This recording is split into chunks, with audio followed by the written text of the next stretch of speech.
कशी कुठ कुठ धावले सगळ्यांना पावले थकून ग गावलीस आता तू अशी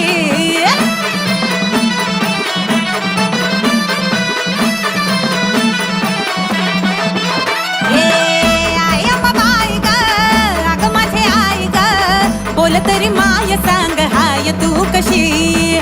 कुठ कुठ धावले सगळ्यांना पावले थकून ग गावलीस आता तू अशी दग दग कशाला करतीस माय हे गदमान जेवत जाग आई ठेवू नको घशाला तू तहान बस दोन घडी जरा घरी तू निवांत भाय अंबाबाई ये की तू गोंधळाला